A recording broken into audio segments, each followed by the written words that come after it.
The countdown to playing the best Game Boy games of all time continues after a brief hiatus. If you're new here, I am revisiting the best games from every console and handheld system released since before I was born. I wanted to start with one of the most iconic systems in the world, the Game Boy. In today's episode, I'm revisiting the 13th best Game Boy game of all time, according to critics, Gradius, the Interstellar Assault. Or wait, is it Nemesis 2? Or is it Nemesis 2, The Return of the Hero? Even though Konami gave this game different names throughout the globe, thankfully they released the same cartridge to everyone. Gradius, the Interstellar Assault, as it was called in North America, is the second Gradius game to be released for the Game Boy. I couldn't find the exact sales numbers for Gradius, but it was very well received by critics worldwide. This era of gamers were thirsty for arcade-like games you can take on the go, like shoot-em-ups, and Konami gave them exactly that.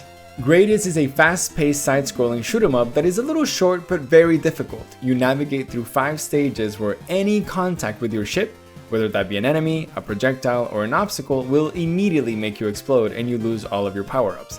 Kind of like me after a nap, they just never work. I always wake up cranky.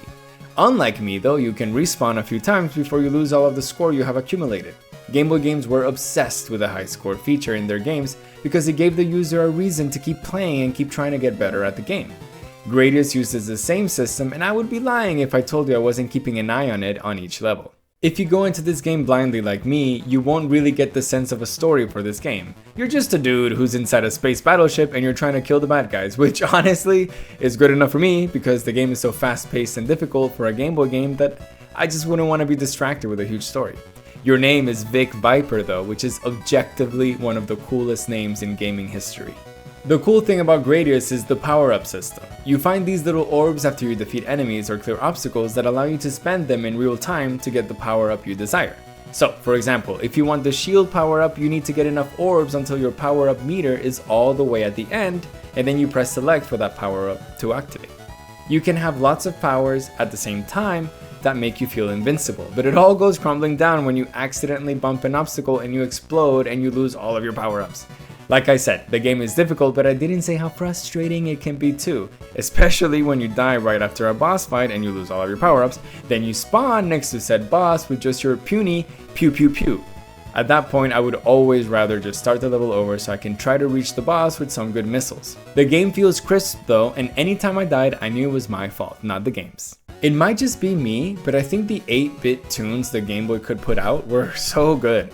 Most of these games have great music, and Gradius is no different. The fast-paced, action-packed nature of the game is accompanied by the same type of music that makes the levels maybe feel more exhilarating than they actually are.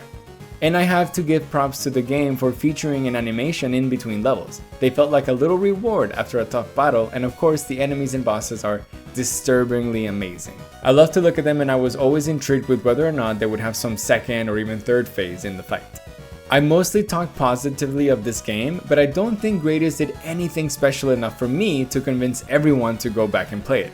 It is a decent Gradius game, so if you're a fan of the series and you've never played it, then definitely it is worth it for you.